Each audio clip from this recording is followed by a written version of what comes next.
Muy buenas tardes con todas y todos. Reciban un cordial saludo de parte del Centro de Estudios en Justicia y Derechos Humanos, en especial de nuestra directora general, la doctora Lorenza Sarria García, quien agradece sinceramente su presencia virtual en esta tercera edición del ciclo de conferencias Miércoles de Gestión Pública, Julio. Hoy tenemos el agrado de dar inicio a la conferencia titulada Bienes ilícitos y responsabilidad estatal, el rol de la administración pública en la extinción de dominio. El propósito de la presente actividad es brindar una comprensión clara y accesible del régimen de extinción de dominio en el Perú, explicando en qué consiste, cuándo se aplica y cómo se diferencia del proceso penal. Asimismo, se abordará el papel fundamental que desempeña la administración pública en la identificación, recuperación y gestión de bienes obtenidos ilícitamente, en el marco de su responsabilidad de garantizar la legalidad, el interés público y la lucha contra la corrupción. Contamos para el desarrollo de la presente presentación con la participación del doctor Roger Solano Yauri, de quien leeré brevemente su hoja de vida. El doctor Roger Solano se desempeña en la actualidad como fiscal adjunto superior en la Fiscalía Superior Transitoria de Extinción de Dominio de Lima desde el año 2021 hasta la fecha. Ha sido fiscal provincial en el primer despacho de la Quinta Fiscalía Provincial Penal Corporativa de Santa Anita. Asimismo, ha desempeñado el cargo de fiscal adjunto provincial en el segundo despacho de la Segunda Fiscalía Provincial Penal Corporativa de Ambo en Huánuco. Es ponente nacional e internacional en temas de extinción de dominio, ponente invitado por la Oficina de las Naciones Unidas contra la Droga y el Delito en materia de recuperación de activos. Muchas gracias, estimado doctor Solano, por acompañarnos esta tarde. De igual forma, agradecemos muy especialmente a cada uno y cada uno de ustedes por estar aquí presentes, por su valioso tiempo y por el interés en fortalecer una ciudadanía más informada, consciente y empoderada frente al Estado. Antes de dar inicio entonces a la ponencia del doctor Solano, les recordamos que para acceder a la certificación se debe de permanecer en la presente sesión conectados por lo menos el 90% del tiempo total. La exposición de nuestro expositor invitado tendrá una duración de 70 minutos y al finalizar se abrirá un espacio para atender las consultas y o comentarios que puedan realizar ustedes a través de la opción de preguntas y respuestas de esta plataforma. Sin más preámbulo entonces, cedo el uso de la palabra a nuestro invitado. Bienvenido, doctor Solano, a un nuevo miércoles de gestión pública. Buenas tardes. Muy buenas tardes, doctor Torres, y a todos los presentes en esta actividad académica de esta tarde. En primer lugar, agradecer a ustedes por esta invitación para poder compartir esta figura tan importante, lo que es extinción de dominio y la labor de la administración pública frente a la criminalidad organizada, de qué manera se aplica la figura de extinción de dominio para combatir a los bienes ilícitos. Entonces, voy a compartir un PPT, permítanme, estimados amigos, a ver, me confirman si se puede apreciar. Ahora sí, doctor.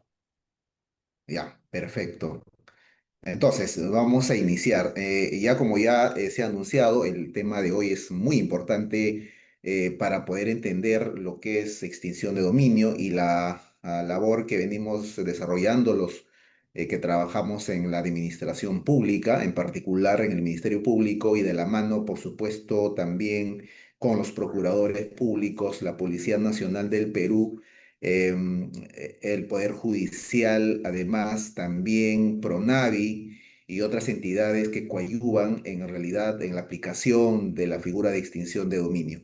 Es una responsabilidad muy alta en el sentido de que esta figura es muy importante de cara a la lucha contra la criminalidad organizada, nacional y transnacional, ¿no? En ese sentido, la labor que desempeña cada funcionario público en las diversas entidades públicas en realidad es muy importante, es muy trascendente en el sentido de esta figura de extinción de dominio. Previamente a poder yo desarrollar Doctor, el... disculpe, solamente Sí, faltaría ampliar la imagen y eso, y perfecto, sí, perfecto. disculpe más bien. Em, Ahora sí. Ok, entonces ahora sí. Entonces, le comentaba de que esta figura en realidad de extinción de dominio es un mecanismo de recuperación de activos es una figura muy importante que no solamente es en mérito a las convenciones, como ya se ha mencionado o se ha hecho la relación en este gráfico, la Convención de Naciones Unidas contra el tráfico ilícito de estupefacientes y sustancias psicotrópicas, más conocida como la Convención de Viena, ¿no? Y otras, ¿no? Por ejemplo, como de Palermo, la Mérida y Caracas también, o las 40 recomendaciones de Gafi, ¿no? Sino no solamente hay que entender que es una recomendación de estas convenciones, no solamente es el compromiso de parte del Estado de la implementación de esta figura, sino por el contrario hay que entender esta figura, esta institución va más allá de ello, ¿no? En el sentido de que como un Estado constitucional de derecho social que promueve la inversión privada, pública, que protege el Estado social, el mercado, ¿no? Entonces va más allá. Entonces, en ese sentido, esta figura no solamente es una institución de mecanismo contra la actividad ilícita, no es una política criminal solamente dirigida a combatir los activos ilícitos, sino por el contrario, trasciende al tema económico, al tema empresarial, al tema de la propiedad, al tema de la inversión privada y pública, ¿no? En ese sentido, tenemos que entender que es una figura muy importante, más allá de lo que algunos comentan como política criminal. En ese sentido, yo quisiera hacer primeramente una diferencia con lo que es el proceso penal, ¿no?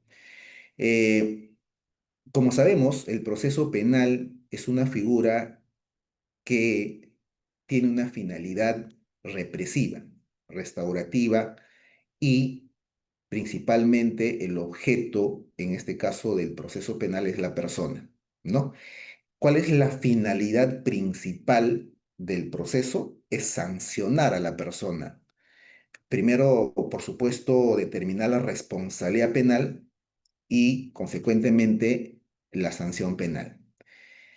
A diferencia del proceso de extinción de dominio o de la figura de extinción de dominio, que va más allá, ¿no? Es perseguir, en este caso, el patrimonio ilícito y pasar a titularidad del Estado, ¿no?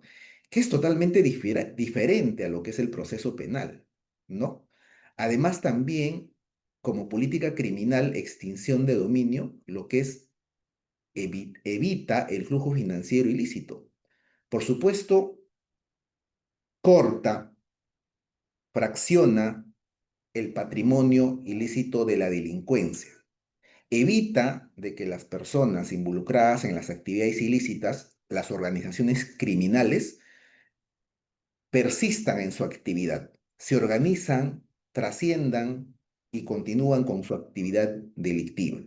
Y justamente eso es la finalidad de extinción de dominio, ¿no? Evitar de que estas organizaciones criminales crezcan patrimonialmente, ¿no? Evitar de que estas organizaciones criminales em, se sigan creciendo y se sigan organizando y de repente mejorando en su actuación diaria como organización criminal, del punto de vista económico. Justamente esa es la finalidad, ¿no? Entonces, como instrumento criminal político del Estado, extinción de dominio, primero persigue esos activos ilícitos y vía proceso judicial con todas las garantías, ¿no? Respetando los derechos fundamentales, un proceso donde la parte requerida, la parte demandada, tiene el momento, tiene el derecho de poder acreditar la licitud del bien, participar en el proceso con todas las garantías, ¿no? En primera, segunda instancia, incluso ahora con la modificatoria en un proceso extraordinario que es casación, ¿no? Entonces, todo ese proceso se cumple con un estándar internacional, un proceso con todas las garantías que respetan los derechos fundamentales.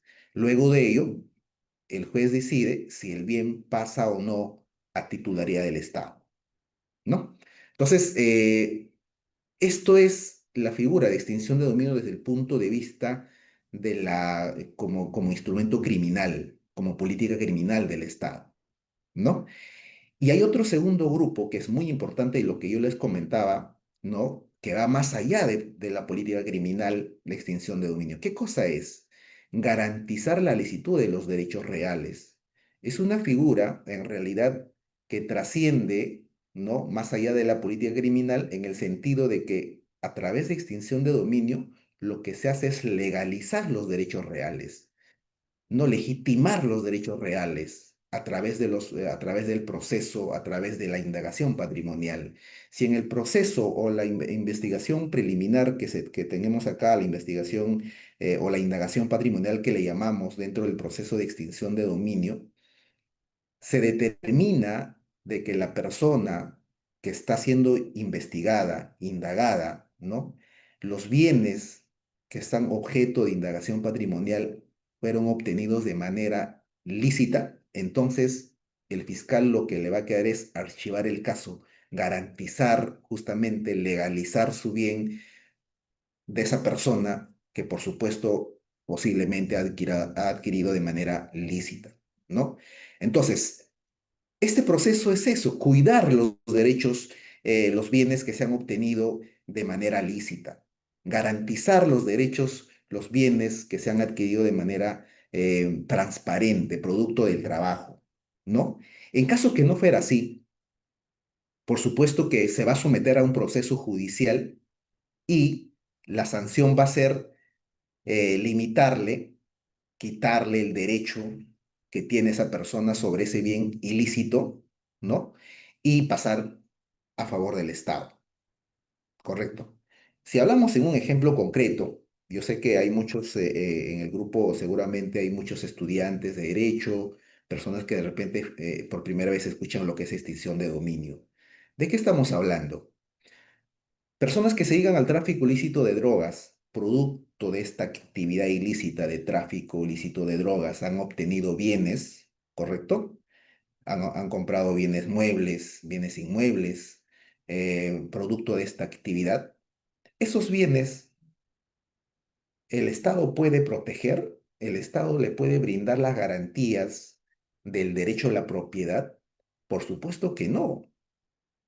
Un Estado de derecho constitucional, un Estado social, un Estado donde garantiza, promueve la actividad económica, el libre mercado, a la empresa, la economía transparente, de ninguna manera se puede proteger y garantizar, ni de manera constitucional, ni de manera legal, ¿no?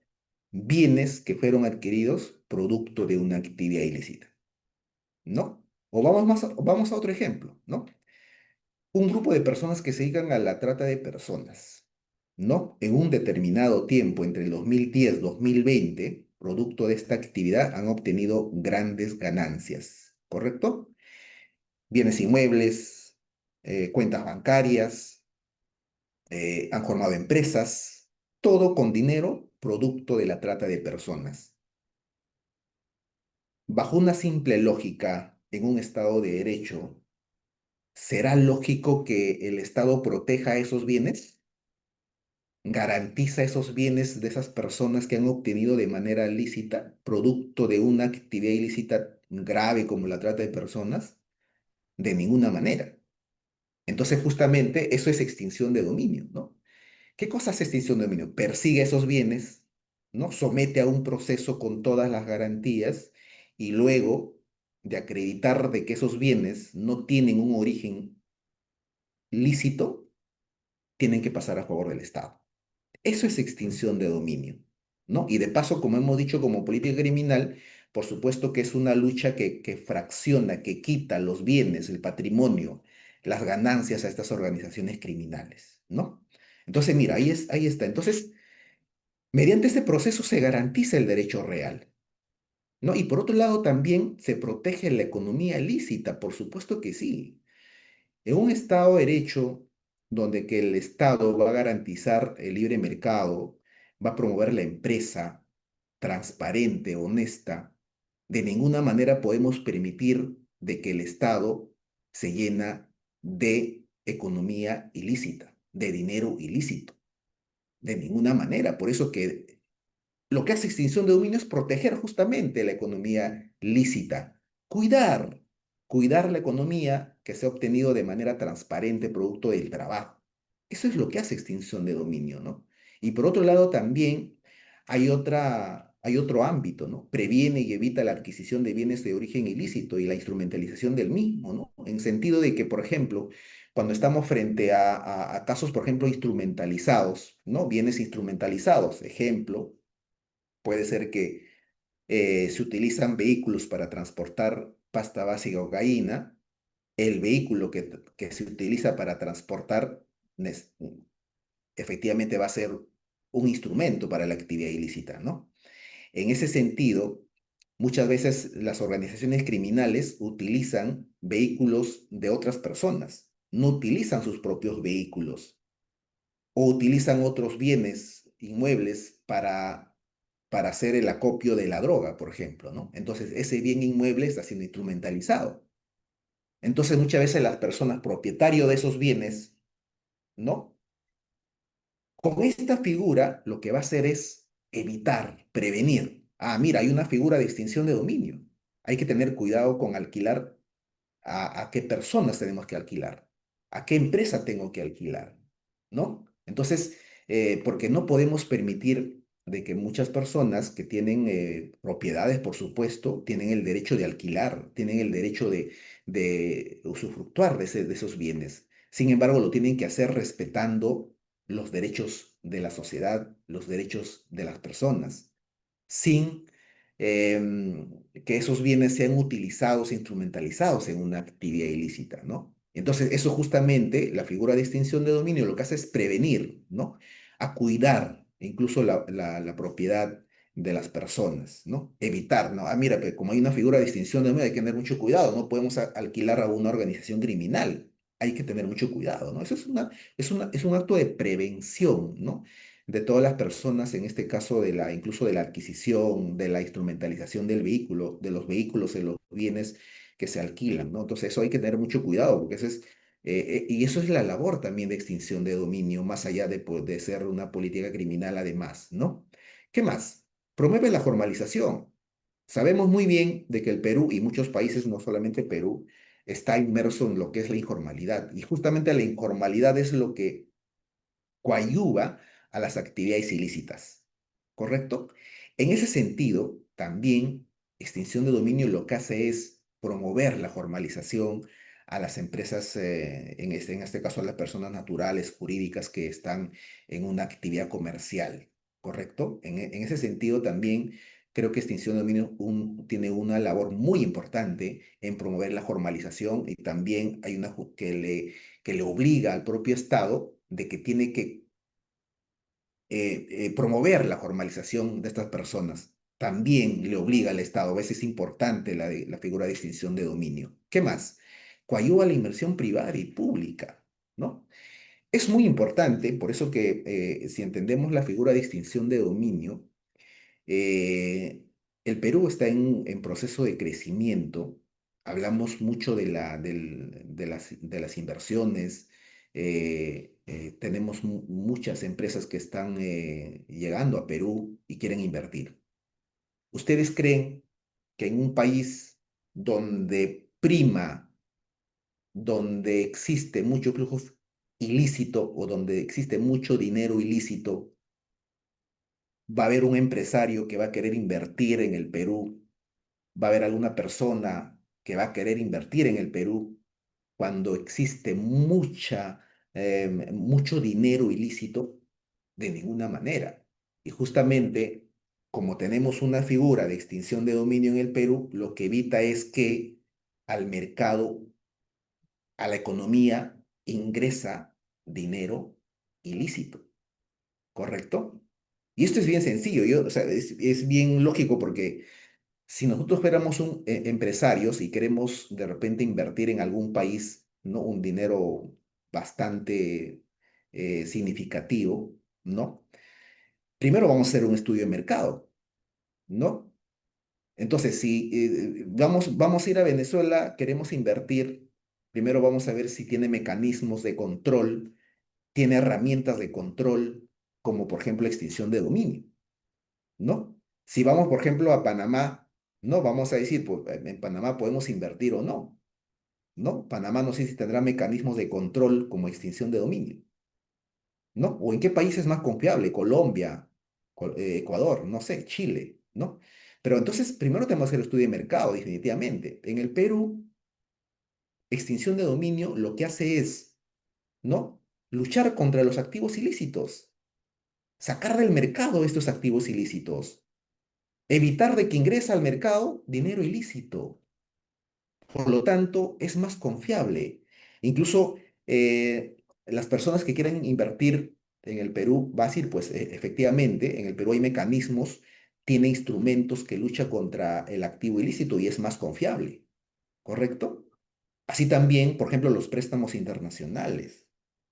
Va a haber mayor em, eh, de repente facilidad para estos préstamos internacionales para el Perú, porque justamente tenemos una herramienta que evita, ¿no? Que las organizaciones criminales ingresan al mercado con facilidad. Entonces, para eso es extinción de dominio. Como se puede ver, podemos hablar ampliamente lo que es extinción de dominio desde el punto de vista, desde la perspectiva como herramienta criminal, como política criminal, ¿no? Y también está orientado, por otro lado, también a cuidar el mercado, la economía lícita, a cuidar la inversión privada, la inversión pública, como se puede apreciar, ¿correcto? Entonces tiene muchos ámbitos que la finalidad de extinción de dominio. Y si hablamos la diferencia entre el proceso penal, cuál es el objeto en el proceso penal y extinción de dominio, también vamos a poder visualizar en este cuadro, ¿no? En el proceso penal, el objeto del proceso, a, a, a qui- a quién se investiga es a la persona, la responsabilidad de la persona. En extinción de dominio, el objeto del proceso es el bien patrimonial. Y dentro de eso vamos a encontrar el objeto efecto ganancia o instrumento, ¿no? En caso, por ejemplo, del lavado de activos, el dinero, tenemos, ¿no? Como objeto del lavado de activos, efecto ganancia, producto de la actividad ilícita de tráfico ilícito de drogas, se han obtenido pues inmuebles, muebles, se han creado cuentas bancarias, se han formado empresas, entonces todo eso es efecto ganancia del delito de tráfico ilícito de drogas, ¿no? Instrumento, como ya comentamos, los vehículos que se utilizan para transportar pasta base de cocaína, ¿no? O los vehículos que se utilizan para transportar las barras de oro, ¿no? O los inmuebles que se utilizan, por ejemplo, en trata de personas para justamente para fines de esa actividad ilícita, ¿no? Entonces, tenemos esos bienes patrimoniales que son objeto del proceso de extinción de dominio a diferencia del proceso penal que es la persona. Entonces, mira, podemos encontrar, mira, esta gran diferencia en el proceso penal que es una finalidad represiva, ¿no? A diferencia que en en el proceso de extinción de dominio, la finalidad es totalmente distinta. ¿Qué más? Eh, en el Perú tenemos dos normas que regulan el decomiso o en todo caso si hablamos de esta figura de decomiso que afectan a los bienes, ¿no? En el artículo 102 del Código Penal, ¿no? Aún se mantiene, y ya de muchos años, ¿no? El comiso penal. Es un comiso con condena, si algunos lo llaman así, es un comiso en persona, ¿no? Que está sujeto al proceso penal, ¿no? El artículo 2 se va a aplicar siempre y cuando existe una condena penal, una condena, una responsabilidad penal de la persona. Si es que no existe una condena, de ninguna manera se va a poder aplicar el artículo 102, el comiso con condena, ¿correcto? Entonces, para aplicar esta figura del comiso penal, se necesitan una relación entre el bien, el delito, ¿no? Y la vinculación con el sujeto. que es condenado, ¿no? Entonces, es una relación necesaria que existe. eh, Ejemplo, ¿no? Una persona que transporta pasta base de cocaína, ¿correcto? Con su propio vehículo, ¿no? Entonces, el bien tenemos, el bien, el vehículo que ha sido instrumentalizado, el delito tenemos, que es tráfico ilícito de drogas, y la persona es el propietario del vehículo, que él mismo instrumentalizó su vehículo y por lo tanto existe una relación entre los tres, ¿correcto? Y ahí se puede aplicar el comiso penal. ¿Y qué pasa si la persona ha utilizado otro vehículo que no es de su propiedad, ¿correcto? En ese caso es que el comiso penal no se va a poder aplicar. ¿Por qué? Porque necesariamente tendría que ser el sujeto que es objeto del proceso o la persona que está que es condenada en el proceso penal tendría que haber utilizado su vehículo, porque de lo contrario, como saben, de que ahí se sale, hay ya mucha jurisprudencia que determinan de que cuando es el bien de otra persona, prácticamente se aplican teorías que no están, que no de ninguna manera van a afectar esos bienes porque son de terceros, ¿correcto? En ese sentido, también podemos, otro ejemplo, por ejemplo, ¿qué pasa si la persona que ha utilizado su vehículo, correcto, en el tráfico ilícito de drogas, en plena investigación, fallece? O luego de la acusación fallece, ¿correcto? Tampoco no se va a poder aplicar el comiso penal porque no va a haber una condena. Entonces, el comiso penal que está regulado en el artículo 102 es un comiso limitado, que tiene cierta limitación, que está sujeto al proceso penal, que depende del proceso penal, depende de una condena, ¿correcto? Que muchos países aún lo mantienen esta figura que no han implementado extinción de dominio, sino mantienen esta figura con ciertas limitaciones, por supuesto, ¿no? El Perú, como ya hemos mencionado, en cumplimiento de las convenciones, ¿no? Ha implementado la figura de extinción de dominio en el 2019, ¿correcto? Las convenciones em, exigían a los estados partes para que puedan implementar una figura más allá del nombre, ¿no? Que sea una figura independiente, autónoma del proceso penal, que en Europa lo llaman, por ejemplo, eh, el decomiso sin condena, ¿correcto? Se conoce así. En América Latina, en muchos países se ha implementado la figura de extinción de dominio, que equivale al decomiso sin condena, ¿correcto? En América del Centro también igual, algunos lo conocen como pérdida de dominio, ¿no? Por ejemplo, como en Bolivia, ¿no? Entonces, cada país ha implementado en la medida que su propia constitución ha permitido, ¿correcto? En Perú tenemos el artículo 70 de la Constitución peruana no protege de manera absoluta la propiedad. Es una protección relativa, por eso que ha permitido implementar la figura de extinción de dominio de manera autónoma, independiente al proceso penal, ¿no?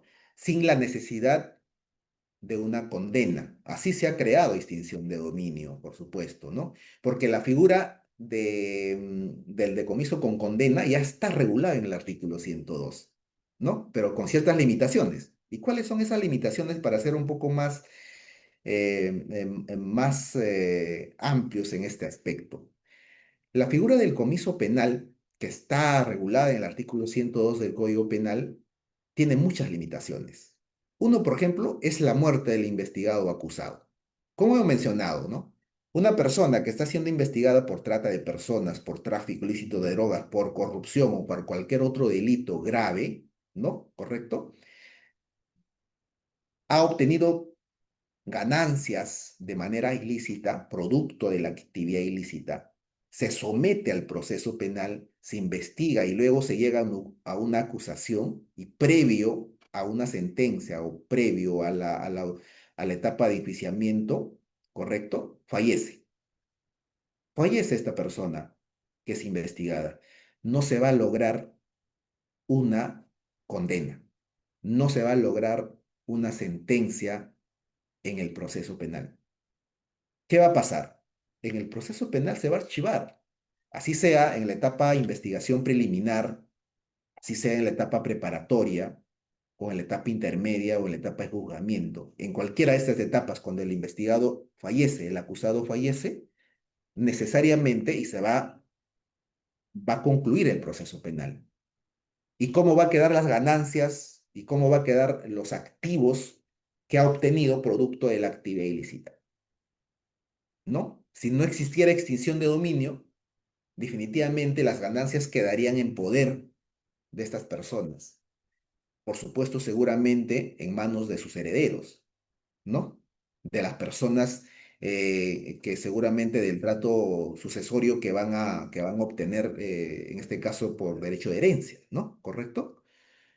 Por sucesión. Entonces esas personas seguramente van a disfrutar de los bienes, de los activos, de las ganancias, de los efectos que han obtenido producto de la actividad ilícita, ¿no? Entonces, eso es la consecuencia y justamente ese es el extremo que las convenciones incluso han advertido. Por eso que a los estados partes le habían obligado a que establezcan, a que implementen una figura independiente, autónomo del proceso penal. ¿Para qué?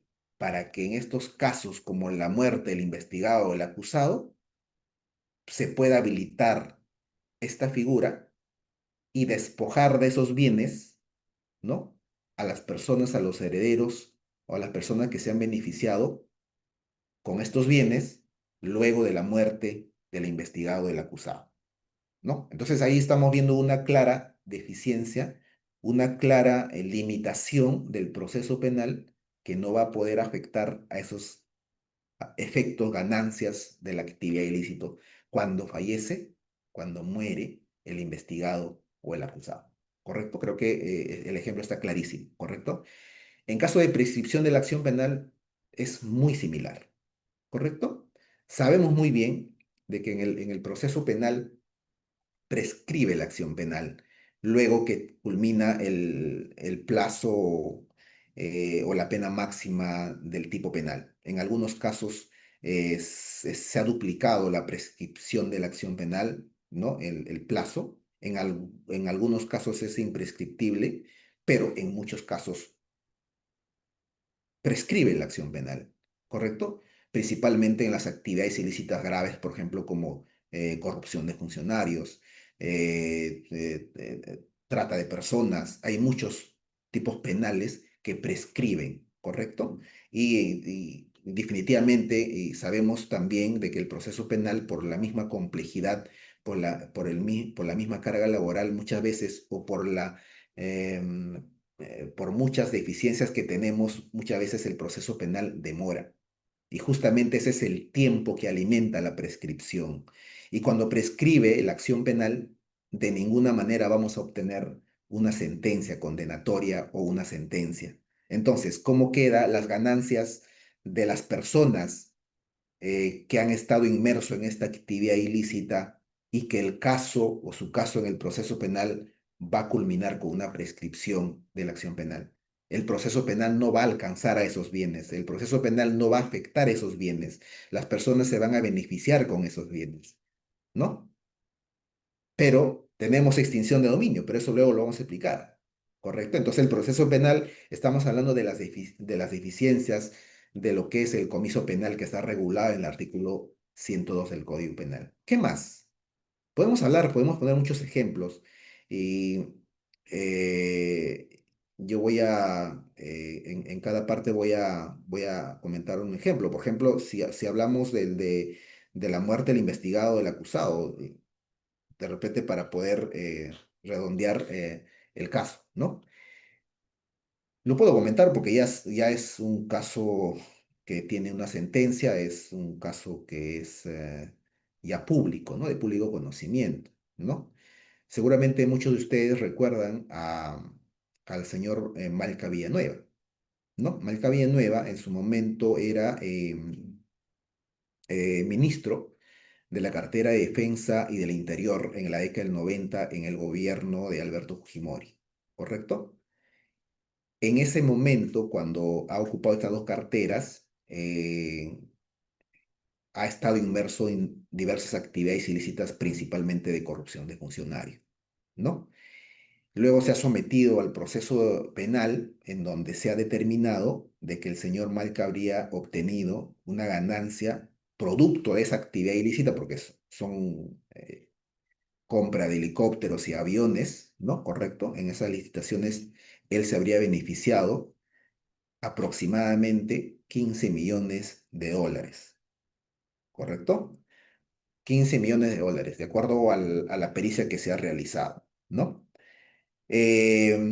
Después del 2010 se inicia los procesos, 2011, 2012 se inicia el proceso penal, ¿no? Correcto. Y el 2014 se inicia también, o sea, culmina su, ya prácticamente se inicia el juicio oral y para ello se convoca a juicio oral al señor Malca para que se debata, ¿no? De manera pública toda la acusación presentada de parte del Ministerio Público, ¿no? El señor Malca Villanueva no se presenta, lo declaran reo contumaz porque así corresponde, porque si es que no está presente el acusado, no se puede iniciar el juicio oral, y ustedes lo saben, por lo tanto se declara reo contumaz, ¿no? Y por ahí a través de las noticias se enteran de que Maica Villanueva no estaba en Perú, había salido, había huido para Brasil, ¿no? Y el 2015, el señor Maica Villanueva fallece, ¿no? Entonces, como fallece, el proceso penal tiene que finalizar. ¿No? Porque ya no está el acusado, ya no está, en este caso, la parte investigada, ¿no? ¿Qué pasa? Como termina el proceso penal, ¿cómo quedan las ganancias de los 15 millones? ¿Debería quedar en manos de los herederos? ¿En manos de los sucesores? ¿O es que esos bienes tendrían que recuperarse y pasar a nombre del Estado? Entonces, si no existiera extinción de dominio, o si no hubiera existido extinción de dominio en esta época, ¿no? Definitivamente los 15 millones, conforme está regulado el Código Procesal Penal, tendría que haberse quedado a los herederos, ¿no? ¿Correcto? Luego de una investigación, porque por supuesto el proceso penal ha concluido, ha fenecido prácticamente con el fallecimiento del señor Marca Villanueva, por supuesto, pero teníamos plenamente acreditado que él se había beneficiado aproximadamente 15 millones. Y luego de eso ya prácticamente se inicia con la figura de pérdida de dominio en su momento, luego se adecúa a extinción de dominio. En extinción de dominio se ha obtenido una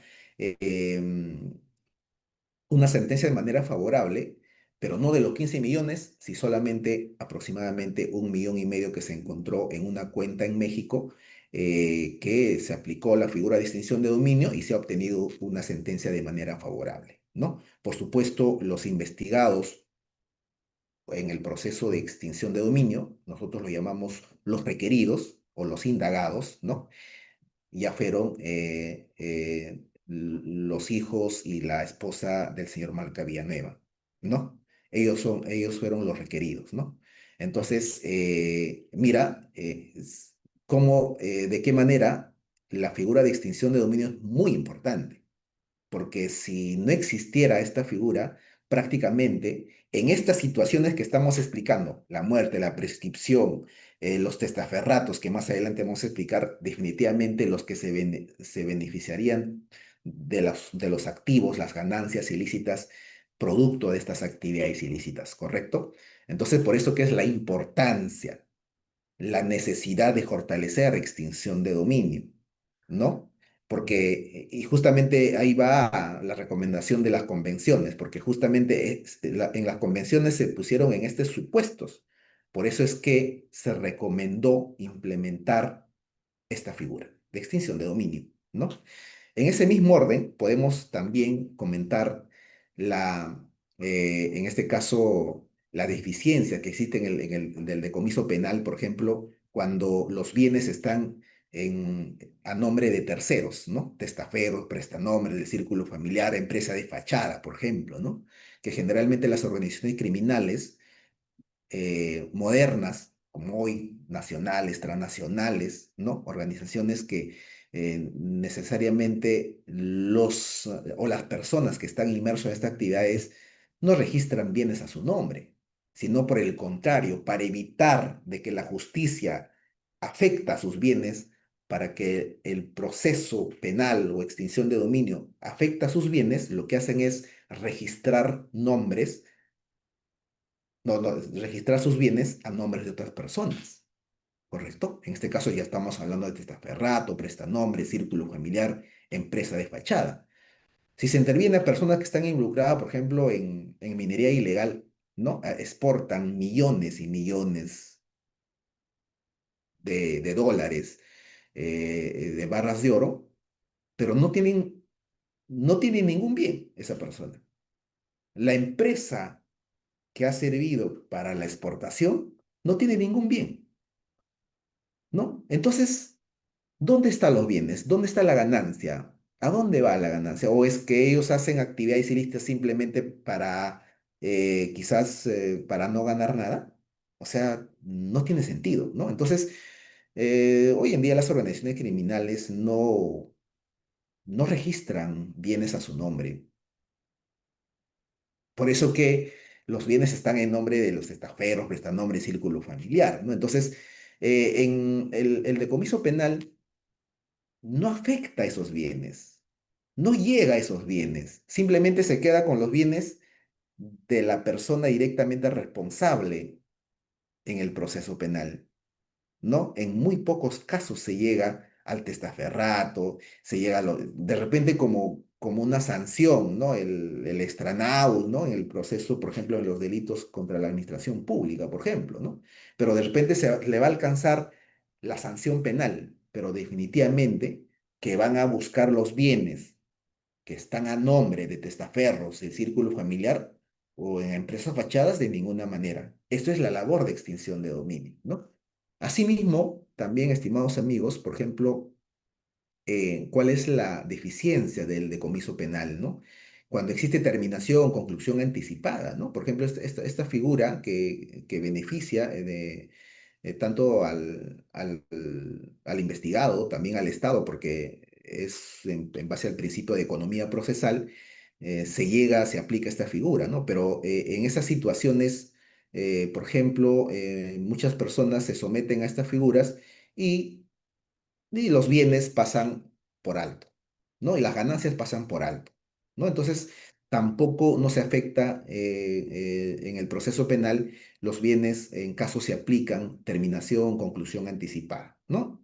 Igual, cuando existe una inmunidad también no se llega a determinar el destino de las ganancias, no simplemente se determina la inmunidad y bueno, finalmente las ganancias seguramente se van a quedar con la persona favorecida con la inmunidad, ¿no? En caso de reo contumaz, reo ausente de la misma manera, ¿no? Muchas veces las personas se someten a una colaboración eficaz en este caso estamos hablando de reo contumaz, reo ausente, que es diferente, ¿no? Como hemos hablado en el caso del señor Maica Villanueva, reo contumaz, nunca se va a lograr una sentencia condenatoria. Por supuesto, los bienes no van a ser afectados en el proceso penal, ¿no? En caso de colaboradores eficaces, de la misma manera, ¿no? Muchas personas que están involucradas en grandes actividades ilícitas se someten a esta figura de colaboración eficaz, logran una sentencia bajo esta figura. Sin embargo, piensan que porque ya se han sometido a esta figura, sus bienes están protegidos o son legalizados, ¿no? Eso también, el proceso penal, el artículo 102 no se dedica, no afecta a esos bienes, ¿no? Entonces, mira, hay muchas debilidades del decomiso penal, ¿no? Tengo ejemplos de cada caso, pero no nos va a alcanzar el tiempo. Yo voy a pasar a la siguiente lámina para poder explicar ya entonces qué es extinción de dominio, cómo se estructura y de qué manera afecta a estos bienes, donde prácticamente el proceso penal tiene debilidad, ¿correcto? Eh, Extinción de dominio en realidad es una figura, es una institución que tiene sus propios mecanismos, su propia institución, propios principios, ¿no? En donde se aplican en propios plazos, propia finalidad distinta al proceso penal, ¿no? Y principalmente, si queremos diferenciar con los elementos que hemos hablado del proceso penal, también tenemos, ¿no? Primero, ubicar un bien. ¿Ya? Puede ser efecto, ganancia, objeto, instrumento, ¿correcto? Un bien, ¿no? ¿Qué más? Una actividad ilícita, ¿no? Una actividad ilícita, tráfico ilícito de drogas, trata de personas, no sé, minería ilegal, lavado de activos, ¿no? Actividades ilícitas que generan ganancias, ¿correcto? Y por otro lado, presupuesto. El presupuesto, si queremos hacer un comparativo con el proceso penal, es como el tipo penal o los tipos penales, ¿no? Robo, hurto, no sé, lavado de activos, las figuras que existen. Extinción de dominio tenemos algunos presupuestos que más adelante lo vamos a detallar. Entonces, si encontramos la relación de estos tres, bien, actividad ilícita y presupuesto, estamos dentro de extinción de dominio. En extinción de dominio no necesitamos una sentencia condenatoria donde la persona que está condenado haya utilizado su bien. No, eso no es relevante para nosotros, sino por el contrario, ¿no? Una actividad ilícita, ¿no? Pero más adelante quizás vamos a hacer un comentario muy breve respecto a la modificatoria, pero este es el corazón, la esencia de extinción de dominio. Si queremos hablar, solamente tenemos los tres elementos: el bien, la actividad ilícita, presupuesto, una relación entre estos tres, y por supuesto podemos iniciar una indagación presentando la demanda y la sentencia bajo este contexto. Por supuesto que el bien, como hemos dicho, tiene pueden ser de diferentes tipos, presupuesto también y actividades ilícitas también, ¿no? Esa es extinción de dominio, ¿correcto? ¿Qué más? En extinción de dominio se utilizan dos teorías fundamentales, ¿no? Y esto justamente se hace la gran diferencia quizás con lo que es el proceso penal. Hay que entender de que extinción de dominio no es un proceso penal, no se determina, no se discute, no se postula, la tesis no es la responsabilidad penal, ¿no? Extinción de dominio se aplican dos teorías. El justo título se aplica cuando estamos hablando de origen, ¿no? En caso de efecto, ganancia u objeto, por ejemplo, ¿no? ¿Qué cosa se está cuestionando? De que el bien patrimonial que tiene la persona que está ligada a una actividad ilícita no tiene justo título, ¿no? Em, los inmuebles, los vehículos que ha obtenido las personas que están involucradas en tráfico ilícito de drogas no tienen justo título. O sea, ¿qué cuestionamos de parte del Ministerio Público en extinción de dominio? Ah, el bien que usted tiene no tiene justo título, entonces vamos a ver, vamos a someter a un control si es cómo lo ha obtenido usted, ¿no? De parte del Ministerio Público seguramente tiene su labor ya la carga de la prueba para poder acreditar la ilicitud, ¿no? La vinculación del bien con la actividad ilícita, ¿correcto? Y la parte requerida también tiene su labor para poder acreditar el origen lícito del bien. Entonces, ¿qué cosas se discuten en extinción de dominio cuando se trata de efecto, ganancia, objeto? Justo título, que la persona no tiene justo título. ¿No? Esa es la teoría del Ministerio Público, ¿no?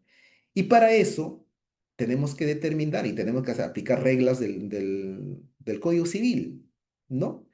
Si ese bien tiene o no tiene justo título, ¿no? Si tiene o no tiene un fin lícito, ¿no? Entonces, necesariamente tenemos que recurrir al Código Civil. No estamos discutiendo la responsabilidad penal de la persona, sino el bien. Si ese bien tiene o no tiene origen ilícito. Es distinto. Entonces, la gran diferencia con el proceso penal. Y estamos por el otro ámbito, ¿no? Sobre mucho más aplicamos dos teorías y también se aplica la teoría de la función social cuando se trata de destino, ¿no? Y ya no estamos discutiendo el origen, sino estamos discutiendo el destino, el ejercicio del derecho de la propiedad. ¿no? De que el bien, el vehículo que fue legalmente obtenido, el vehículo que fue adquirido lícitamente, fue instrumentalizado en una actividad ilícita, de tráfico ilícito de drogas. Entonces, en ese escenario no estamos discutiendo el origen, sino estamos discutiendo que el vehículo ha sido instrumentalizado. Y para eso se aplica la teoría de la función social, que es otra teoría también distinto a la responsabilidad penal, no tiene absolutamente nada que ver con la responsabilidad penal de la persona, ¿no? Y para ello se tendrá que debatir si el propietario o la persona que tiene el derecho sobre este bien instrumentalizado ha cumplido o no su deber de cuidado y la debida diligencia que está regulado en el artículo 66 del reglamento del decreto legislativo 1373, ¿no? Entonces, mira, estas dos teorías que se aplican totalmente distinto, no se aplicamos imputación objetiva, no aplicamos responsabilidad penal, nada que ver. No, esta es totalmente diferente, ¿no? Por eso que esa es la gran diferencia con el proceso penal. Que algunos seguramente lo entienden, pero no lo quieren explicar así. Por eso que muchas veces en los debates, en las audiencias, muchas veces, principalmente, argumentan que en el proceso penal se ha archivado, de que la persona, mi patrocinado, no ha participado en la actividad ilícita, desconocía de la actividad ilícita. Bueno, ya fue archivado el caso, ya fue sobreseído el caso. Todo serie de cosas de que no van al tema, ¿no? ¿Acaso lo que se discute es si esos bienes tienen o no tienen justo título, ¿no? Entonces, cuando se trata de origen, ¿no? Entonces, las teorías que se aplican en extinción de bienes definitivamente son totalmente distintas a lo que es la responsabilidad penal. Pero bueno, entonces ahí creo que es muy importante tener presente estas dos teorías. ¿Qué más? También tenemos en este caso la finalidad de la investigación, de la investigación patrimonial, ¿no? La indagación patrimonial que nosotros le llamamos, ¿no? Eso también es una labor muy importante del Ministerio Público, ¿no? Cual es por eso que como entidad encargada, parte importante del proceso de extinción de dominio, de la aplicación de la figura de extinción de dominio, la labor que desempeña el Ministerio Público es fundamental, importante, trascendente, depende de la labor que hace el fiscal en la etapa indagatoria, el éxito del caso, ¿correcto? Entonces, para ello, una de las funciones principales que tiene, en este caso el fiscal durante la investigación patrimonial, es identificar, individualizar, localizar, ubicar el íntero de los bienes ilícitos. ¿A qué se refiere esto? ¿No? En una actividad ilícita de tráfico ilícito de drogas, donde participan diversas personas y instrumentalizan, por ejemplo, dos vehículos, ¿correcto?, para transportar pasta base y cocaína. Estas personas se han dedicado a esta actividad ilícita durante el 2010 y 2020. Producto de esta actividad ilícita, estas personas han obtenido ganancias y han obtenido bienes en gran cantidad. Entonces, ¿cuál es la labor del Ministerio Público? Por supuesto, identificar a todos los bienes vinculados a esta actividad ilícita durante el 2010 y 2020, en condición de instrumento, en condición en condición de efecto ganancia de tráfico ilícito de drogas, ¿no?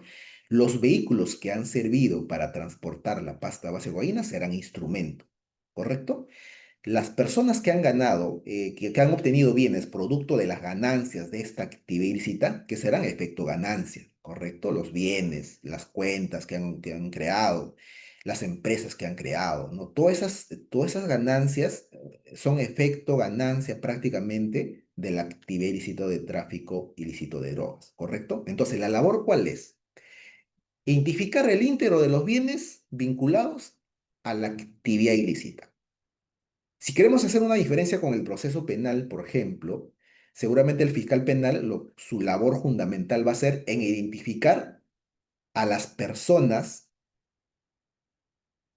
vinculadas a esta actividad ilícita, ya sea como autor, partícipe, el grado que le corresponde, ¿no? ¿Correcto? vinculadas a las personas. Esa es su labor del fiscal penal. Del fiscal de extinción de dominio, de parte del Ministerio Público, su función es identificar a todos los bienes vinculados a esta actividad ilícita que hemos colocado como ejemplo entre el 2010 y 2020. ¿Correcto? Puede ser, como digo, efecto ganancia o instrumento. Esa es su labor del Ministerio Público. ¿No? Esa es una labor muy importante, ¿no? Y si este ejemplo trasladamos a una organización criminal transnacional, por ejemplo, ¿no? Por ejemplo, el caso de Malca Villanueva, que hemos comentado, no era pues un delito común, un delito donde que, bueno, pues no, tenemos bienes instrumentalizados y fácil de ubicar. Esto, esa ha sido para ubicarla 1,5 millones en México ha sido de muchos años, ¿no? No ha sido una labor sencilla de hacer una diligencia, sino es hacer un trabajo conjunto, incluso con el apoyo de cooperación internacional, ¿no? Entonces, cuando ya se trata de organizaciones criminales transnacionales, se tiene que trabajar de manera conjunta. ¿No? No solamente es una labor independiente del Ministerio Público, sino un trabajo incluso con investigaciones paralelas, como más adelante también lo voy a desarrollar, la necesidad de trabajar de manera conjunta con el fiscal de extinción de dominio, con con el fiscal penal, de la mano con los expertos en investigación de la policía, y también con el apoyo de cooperación internacional, incluso con trabajo también de la mano por supuesto, con los fiscales seguramente del país donde se va a hacer la investigación, ¿no? O sea, es un trabajo conjunto, no es un trabajo aislado. Entonces, la identificación, la individualización, localización de bienes va a depender mucho de la investigación, de la complejidad, del tipo de delito, ¿no? De qué organización criminal estamos hablando, ¿correcto? Entonces, no es sencillo realizar una investigación, una indagación patrimonial cuando se trata de organizaciones transnacionales, ¿no? Entonces ahí es muy importante, ahora que estamos inmersos también en el tema de las criptomonedas, ¿no? Por ejemplo, cómo identificar criptomonedas, ¿no? Cómo identificar activos digitales, ¿no? Entonces eso también es otra labor. Por ejemplo, la identificación y nivelación es ya prácticamente cada vez se complejiza.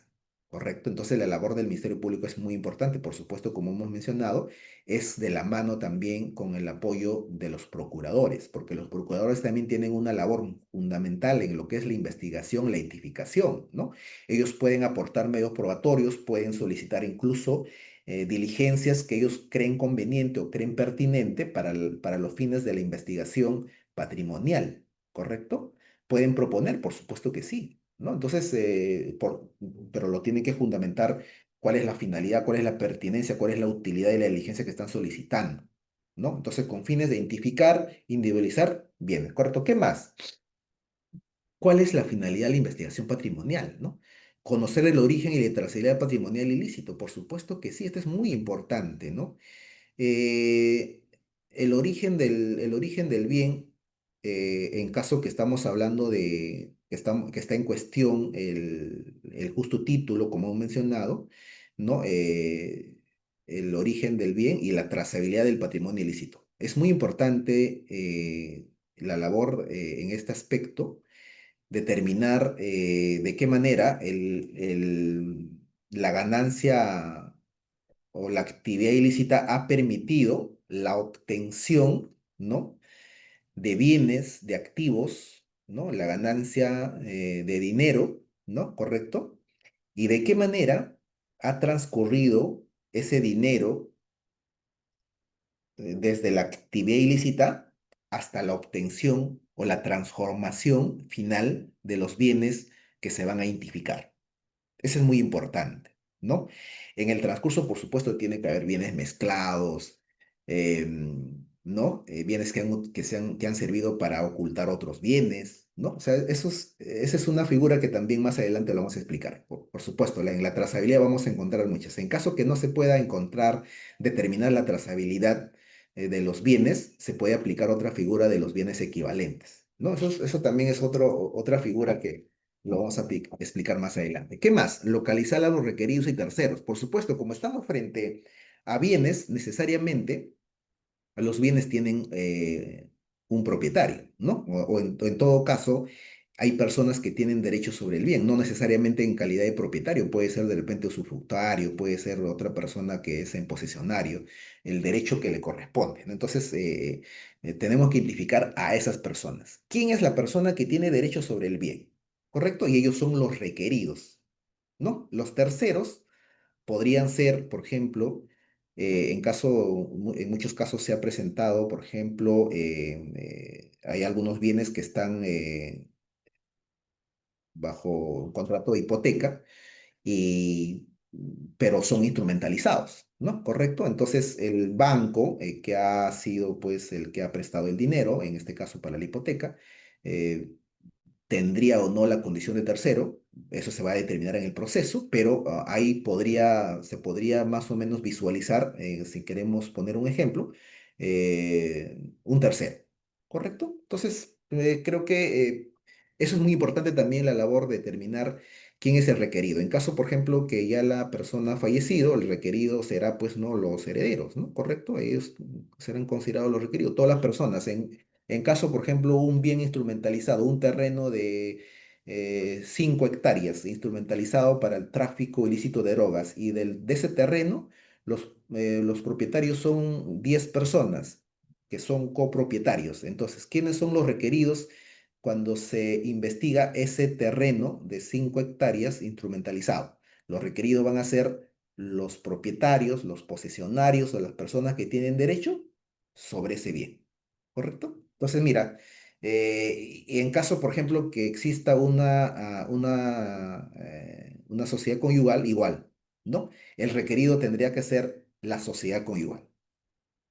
Eso es muy importante. No, no solamente requerido es el esposo, sino también tiene que ser en este caso, la cónyuge, ¿no? Entonces ahí eso es muy importante tener en cuenta porque por eso que en el proceso de extinción de dominio ya esto está superado, ya existe una plena o una adecuada identificación de las personas quienes tienen derecho y por supuesto a ellos son a los que tenemos que emplazarle la demanda de extinción de dominio, para que hagan valer su derecho y también puedan refutar respecto a la tesis de origen o destino que se está postulando de parte del Ministerio Público. ¿Qué más?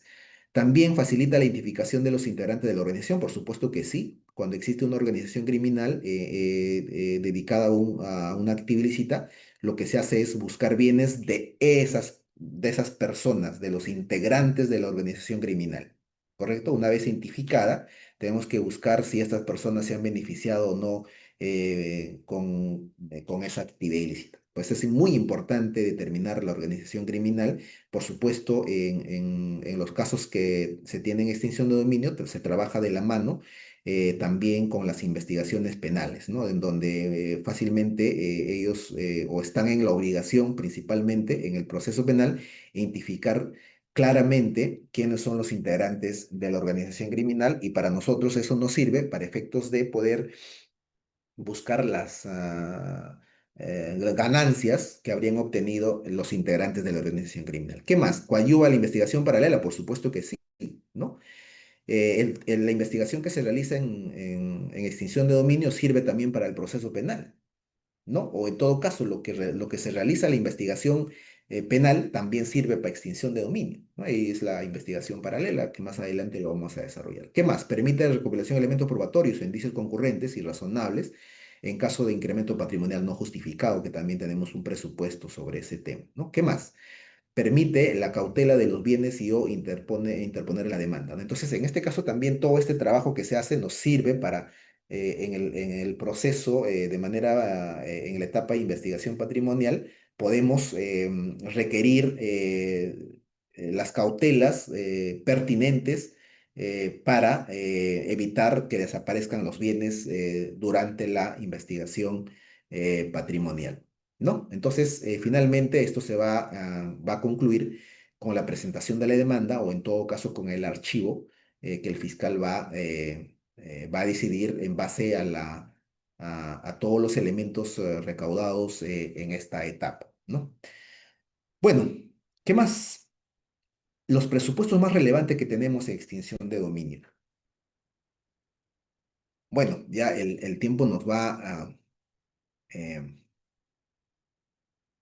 nos va a cortar, pero bueno, vamos a continuar. A ver, los bienes directamente derivados de la actividad ilícita, ahí ya hemos hablado de objeto, efecto, ganancia, instrumento, están ligados están vinculados a la actividad ilícita. Los bienes en situación de desbalance patrimonial, ¿no? Eso es muy importante, este es un presupuesto que tenemos en extinción de dominio, a diferencia de otros países que está ligado a una actividad ilícita en extinción de dominio peruano, no necesariamente, ¿no? Se está sujeto a otra forma de evaluar, ¿no?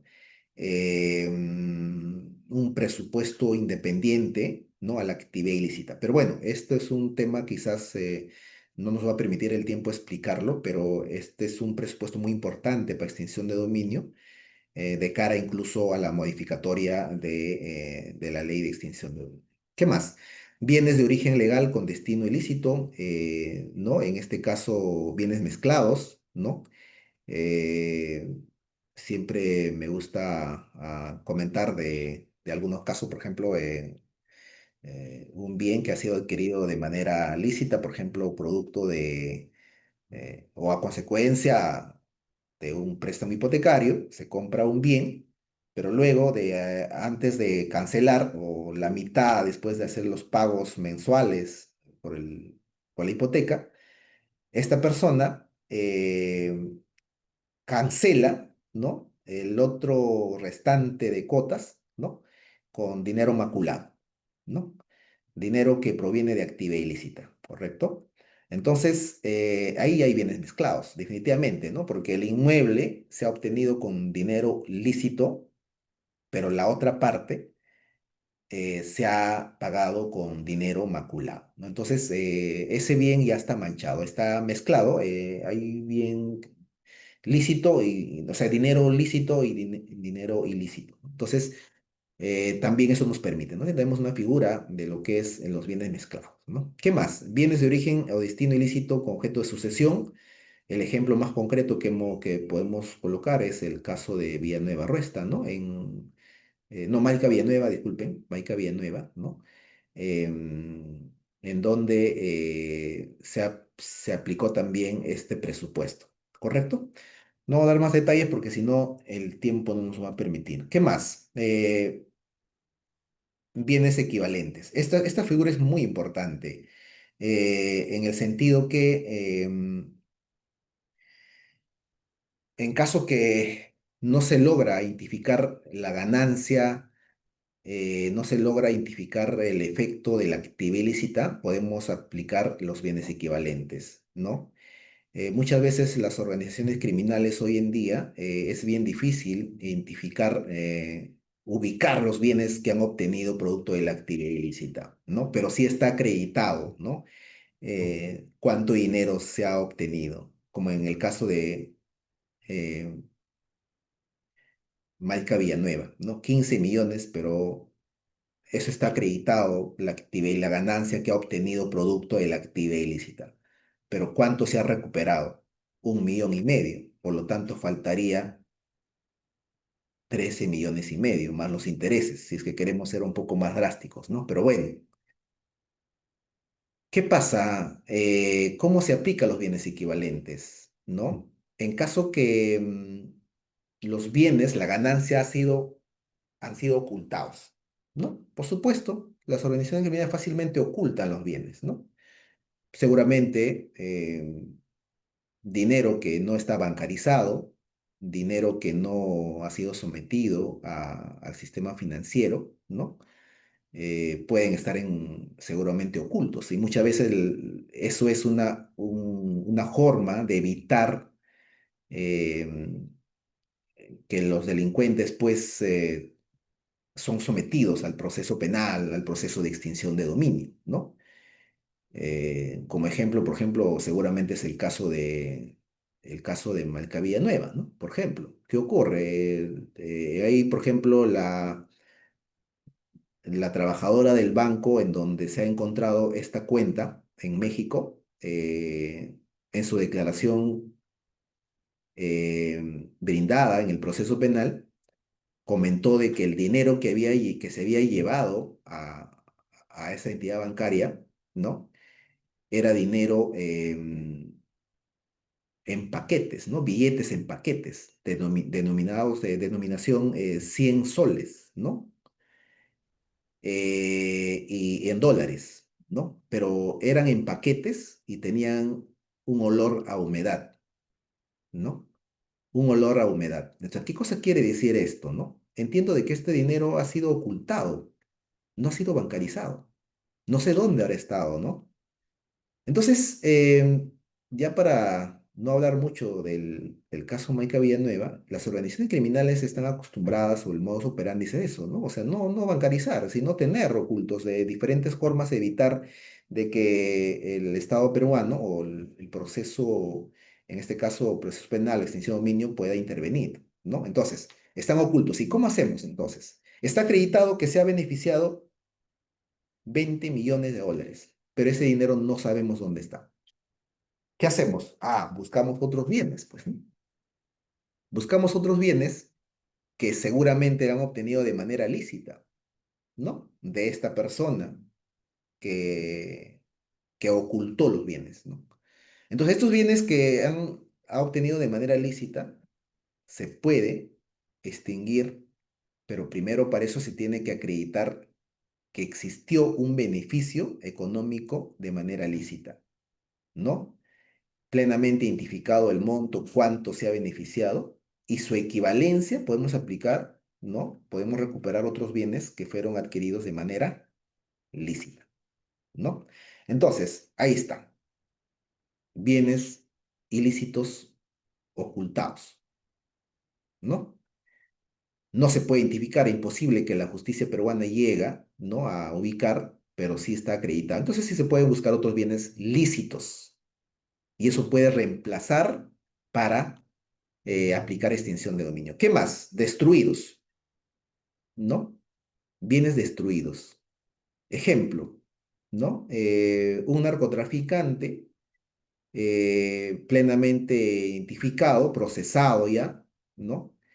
Se está transportando con su vehículo de alta gama, un Porsche, ¿no? Y le meten una granada. El Porsche es producto, por supuesto, producto de una actividad ilícita, correcto. Producto de una actividad ilícita, de tráfico ilícito de drogas, correcto. Pero el otro grupo de su competencia le mete una granada y prácticamente lo destruye su vehículo de alta gama, ¿correcto? Que vale más de 100.000, claro, más de 100.000 dólares, ¿no? Entonces, ¿qué ha pasado ahí? Está acreditado de que existe un bien mueble de bastante valor económico que está destruido. ¿Qué hacemos? ¿Nos quedamos o perseguimos otros bienes? Podemos perseguir otros bienes, ¿no? Del narcotraficante que ha obtenido de manera lícita, ¿no? El equivalente. O en todo caso podemos ir contra el seguro, porque el seguro también muchas veces restituye, en estos casos de vehículos de alta gama principalmente, restituyen el equivalente o le dan otro dinero, otro bien, otro vehículo de la misma calidad, ¿no? Entonces, bien destruido, podemos afectar ese bien, por supuesto que sí. De la misma manera, en bienes consumados o incluso bienes que están en propiedad en manos de testaferros, ¿no? Entonces, esta figura de bienes equivalentes están regulados en el artículo 102, disculpen, 102 del Código Penal. ¿Correcto?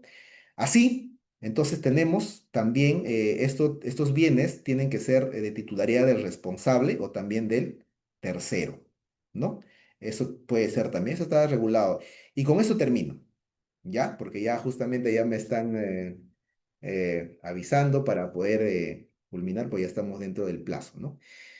Las investigaciones paralelas dentro de lo que es investigación, dentro de lo que es extinción de dominio y por supuesto de cara a las organizaciones criminales modernas es muy importante, ¿no? Un trabajo conjunto que se debe realizar entre la Fiscalía de Extinción de Dominio, la Fiscalía Penal y como hemos dicho, cooperación internacional, equipos especiales, expertos en lo que es investigación y de la mano, por supuesto, con todas las entidades que coadyuvan, Unidad de Inteligencia Financiera, SUNAT y todas las entidades que coadyuvan en las investigaciones. Para nosotros es muy importante. Entonces, el trabajo coordinado, el trabajo, como le llamamos nosotros, investigaciones paralelas o investigaciones espejo, es muy importante para afectar a las grandes ganancias de las organizaciones criminales. ¿No? Por eso que esto lo había colocado, también la importancia, la utilidad de las investigaciones paralelas, ¿no? Bueno, yo culmino con esto. Muchísimas gracias. En efecto, espero, seguramente va a haber algunas preguntas de parte de ustedes. Estoy plenamente dispuesto para poder contestar dichas preguntas. Muchas gracias. Muchísimas gracias, doctor Solano. Excelente presentación. Queremos agradecer también a las más de 1.200 personas que nos vienen acompañando en la sesión de este día miércoles. Efectivamente, y rápidamente voy a compartir algunas de las inquietudes y consultas que nos ha realizado nuestro atento público. E indicarles además que se va a compartir el material que usted nos ha dado el ok respectivo para poder socializarlo a través de nuestros grupos de WhatsApp o escribiéndonos al correo ctorres@minjus.gov.pe. Estimado doctor, gracias por su ponencia. ¿Podría ejemplificar, por favor, la modificación del decreto legislativo 32326 acerca de, en el punto específico sobre medidas cautelares, por favor? Muchas gracias. En realidad, en el tema de medidas cautelares no ha existido no ha incidido mucho en la modificatoria.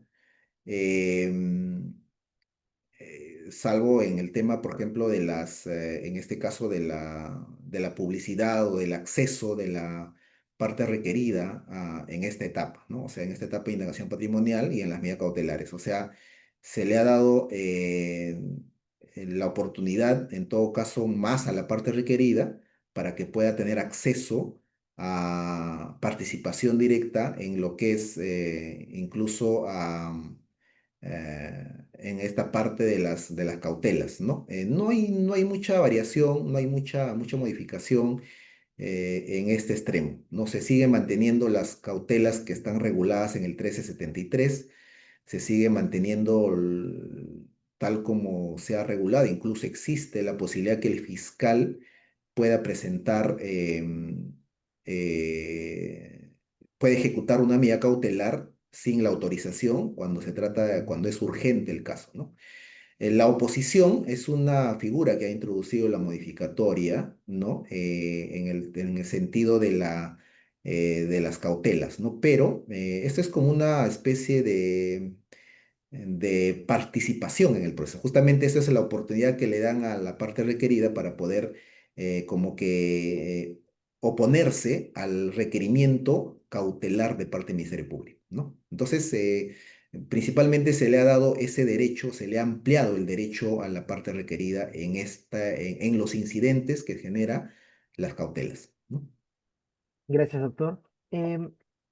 Otra consulta que nos comparten es, en el caso de los procesos de extinción de dominio, ¿se puede dar la figura de la tercería de propiedad cuando existe un adquirente de buena fe con documento de fecha cierta anterior? Por supuesto que sí. En la convención que hemos mencionado, en la de Mérida y de Palermo, por ejemplo, se ha recomendado o sea, la, el límite, o en todo caso, uno de los límites de extinción de dominio es justamente la condición de tercero de buena fe. Y eso está en el artículo 31 de la Convención de Mérida, en el artículo 12 de Palermo, ¿no? Y ahí establecen, dice, de que extinción de dominio o la figura del decomiso sin condena se debe implementar respetando los derechos de terceros de buena fe. Por supuesto que sí. En el proceso de extinción de dominio, incluso a nivel indagatorio, a nivel investigación, ¿no? El fiscal cuando advierte que existen elementos de que la persona tiene la condición de tercero, definitivamente la consecuencia sería archivar ese extremo, ¿no? Reconocer. Y vía judicial con más razón, porque ahí la parte requerida tiene la oportunidad de poder acreditar elementos probatorios para acreditar dicha condición. Entonces, eso está garantizado. Definitivamente en el proceso de extinción de dominio, la condición de tercero de buena fe está garantizado desde el ámbito convencional hasta constitucional y legal, incluso jurisprudencial. No hay ningún inconveniente. Muchas gracias, doctor. Otra de las consultas que nos comparten es, estimado doctor, con la modificación de la Ley de Extinción de Dominio, Decreto Legislativo 1373, ¿se garantiza el acceso a la carpeta fiscal para el abogado del investigado? Sí, luego de la modificatoria, bueno, con la modificatoria en todo caso, ¿no? Ya se ha regulado el acceso a la carpeta, a las investigaciones, a la parte interesada o a la parte requerida. Entonces, sí, los abogados pueden constituirse como en cualquier proceso ya a las investigaciones, ¿no? Gracias, doctor. Em, Otra de las consultas que nos comparten, eh, con el decreto legislativo 32.326, que modifica el decreto legislativo 1373, ¿hasta qué punto, estimado doctor, se resquebraja el proceso de extinción de dominio? Uno de los principales cambios, o algunos de los principales cambios que se ha introducido con la figura, con la modificatoria, es justamente el tema de la autonomía, ¿no? Eh, en los casos nuevos, vamos a decir así, para explicarlo, en todo caso, ¿no? Se ha condicionado a la existencia de una sentencia consentida y firme, ¿no?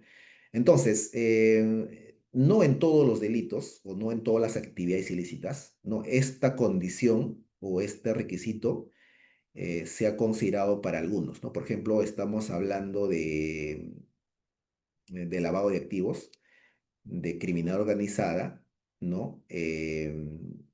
También de corrupción de funcionarios y delitos medioambientales, ¿no? En estos cuatro grupos de actividades ilícitas y en otras que generan ganancias también se ha considerado. Sin embargo, eh, ya se viene recibiendo algunos pronunciamientos ya de la Sala de Lima, incluso a nivel judicial, ¿no? Primera instancia, donde se está haciendo valer una figura tan importante y lo que yo les comenté, ¿no? En este caso es el tema de incremento patrimonial no justificado, ¿no? Que no necesariamente está enlazado a una actividad ilícita, por ejemplo, como otros países lo tienen, ¿no? Por ejemplo, Ecuador, Venezuela, México tienen sujeto a una actividad ilícita el incremento patrimonial no justificado, ¿no? Y en caso de Perú, este presupuesto de incremento patrimonial no justificado está,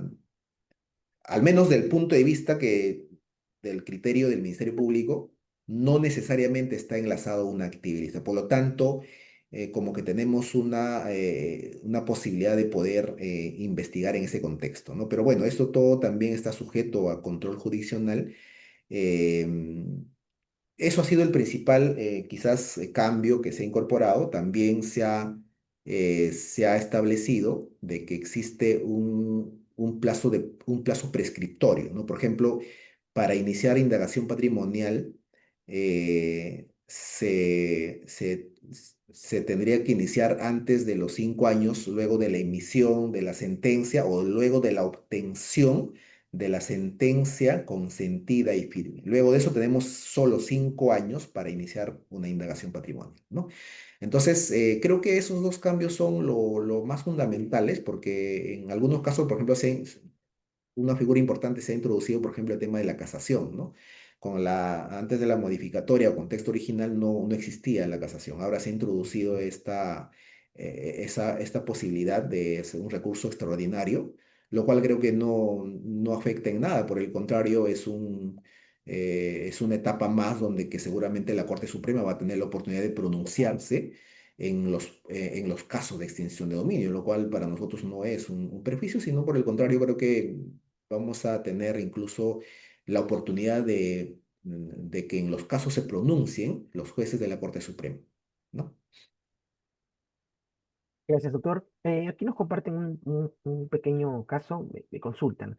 Si el propietario de un inmueble es el Estado y el lote de terreno ocupado es ocupado por un posesionario precario que no quiere formalizar la ocupación del predio ante el propietario, que sería la entidad estatal, lo que se conoce es que se dedica a actividades ilícitas como contaminación ambiental. ¿La Fiscalía de Extinción de Dominio podría incautar el bien inmueble de propiedad de la entidad pública? No, cuando el bien está registrado o el bien o el Estado es propietario de un bien, definitivamente no podemos ya iniciar, o en todo caso, si es que se inicia, tendría que archivarse, ¿no?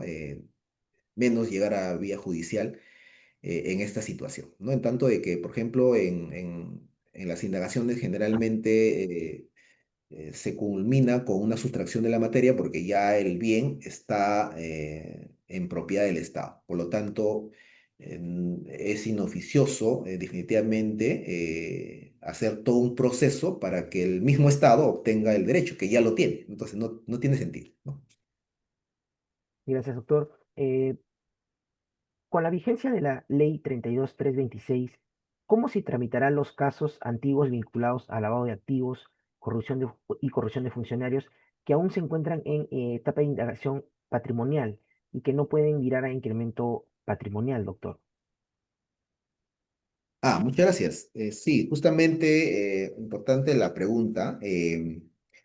Como hemos mencionado ya, los casos que ya están en giro, o sea, los casos que están vigentes, ya judicializados, incluso durante la indagación patrimonial, ¿no? Los casos que ya están aperturados, vamos a decir así, ¿no? Ya tienen una protección prácticamente, no se va a aplicar retroactivamente la norma y eso lo ha dicho la propia sala de Lima, ¿no? En una reciente sentencia, por ejemplo, que seguramente en algún momento lo van a hacer público, quizás, en todo caso, ¿no? Por ejemplo, este es un pronunciamiento reciente en la sentencia de vista en el expediente número 0022-2022 de Junín, tiene origen de Junín, ¿no? Resolución número 7 en una sentencia de vista. Ya los jueces de la Sala de Extinción de Dominio de Lima se han pronunciado en el sentido de que todos esos casos que ya están judicializados y los casos que ya tienen una investigación vigente, no van a aplicar la modificatoria, no correspondería, ¿no? Y están aplicando directamente el artículo 103 de la Constitución Política del Estado. ¿No? Entonces, eso van a culminar, tienen el destino ya, creo que bajo los estándares o en todo caso bajo la vigencia del decreto legislativo 1373, ¿no? Muchas gracias, doctor. Y quiero compartirle la última consulta, respetando también el tiempo que tiene usted y el tiempo de nuestros participantes. Doctor, ¿cuáles serían los próximos desafíos en torno a el proceso de extinción de dominio, en su entender? En realidad, tenemos muchos desafíos, pero creo que si analizamos en nuestro contexto interno, nacional, creo que es importante, el desafío es fortalecer el subsistema de extinción de dominio, ¿no? Dentro de eso tenemos varios. Por ejemplo, en principio, primero que las fiscalías, los juzgados, se conviertan de manera permanente, ¿no? Por ejemplo, creo que los juzgados ya han obtenido esa condición, ¿no? En caso del Ministerio Público, también entiendo que están encaminados la permanencia, porque hasta el momento somos de manera transitoria, ¿no? Y por otro lado también la especialización, ¿no? Que es muy importante la especialización en extinción de dominio porque no es proceso penal, no es proceso laboral, ¿no? Es como hemos visto, es totalmente distinto, ¿no? Es una institución muy particular lo que es extinción de dominio, después la especialización, ¿no? Y por otro lado, creo que también es importante fortalecer en el aspecto tanto fortalecer con la creación de más fiscalías, ¿no? A nivel nacional, ¿no? Para poder abocarnos de lleno y también abocar más casos más activos, ilícitos Incluso fiscalías no tenemos a nivel nacional. En algunos casos es, por ejemplo, en Tacna, la Fiscalía de Tacna es también competente en Moquegua, ¿no?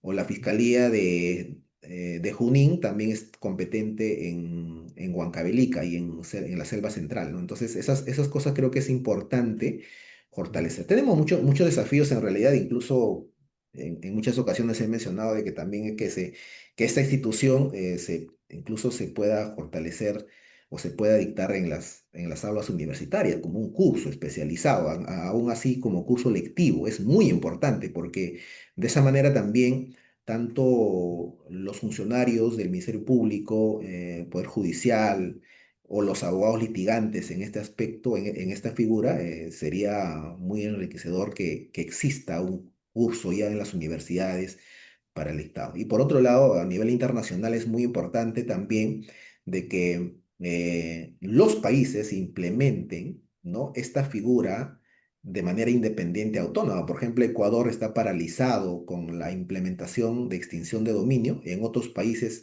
se han estancado, ¿no? Por ejemplo, como Bolivia, ¿no? Se ha quedado limitado a ciertas actividades ilícitas, como por ejemplo tráfico ilícito de drogas y conexos, ¿no? Pero en otras actividades ilícitas, por ejemplo, como por ejemplo corrupción de funcionarios, no se puede aplicar la pérdida de dominio en Bolivia, ¿no? Entonces, esto también es muy importante en la región, de que los países cumplan con la recomendación de las convenciones, ¿no? De tal manera de que se fortalezca la lucha o la figura de extinción de dominio, la figura del decomiso sin condena o la pérdida de dominio, como quiera llamarse con el nombre, ¿no?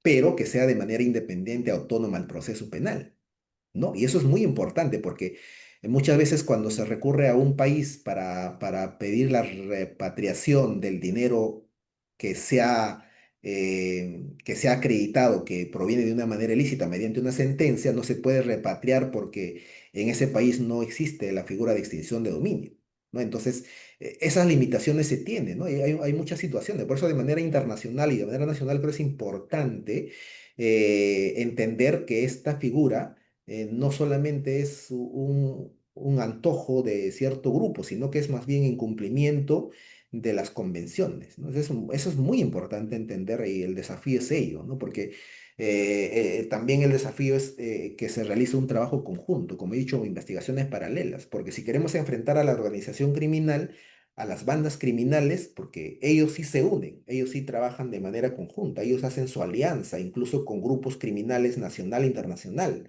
ellos se modernizan, ellos trabajan incluso hacen su alianza con otras organizaciones de niveles internacionales, ¿no? Entonces, ahora, nosotros, ¿por qué no podemos trabajar de manera conjunta? Es un desafío tremendo, ojo, porque no es fácil. Entonces, hay que trabajar de la mano, todas las entidades, ¿no? El Ministerio Público, Poder Judicial, Procuraduría, ¿no? Y por eso que saludo también este tipo de evento, porque nos permite también hacer sentir lo que quizás nosotros vemos desde la perspectiva fiscal, ¿no? Entonces es muy importante este tipo de eventos para poder compartir y explayarnos un poco lo que es, explicar lo que es la figura de extinción de dominio. Muchas gracias. Gracias, doctor. Efectivamente, estos espacios generan este debate, esta comunicación, este intercambio de ideas. Bueno, doctor, hemos llegado a la parte final. Queremos agradecerle bastante por su apoyo en esta sesión y agradecer también a las personas que se mantienen conectadas esta tarde. Eso es todo. Hemos llegado también ya, bueno, informarles que durante esta semana les estaremos informando las próximas actividades que tenemos programadas para la siguiente semana. Que continúen teniendo ustedes una muy buena tarde. Muchas gracias, doctor, nuevamente, a nombre de la Dirección General del Centro de Estudios y esperamos de repente quizás contar con su participación en otra oportunidad. Que continúe teniendo una buena tarde, doctor. Y buenas tardes con todos. Muchas gracias. Buenas tardes con todos.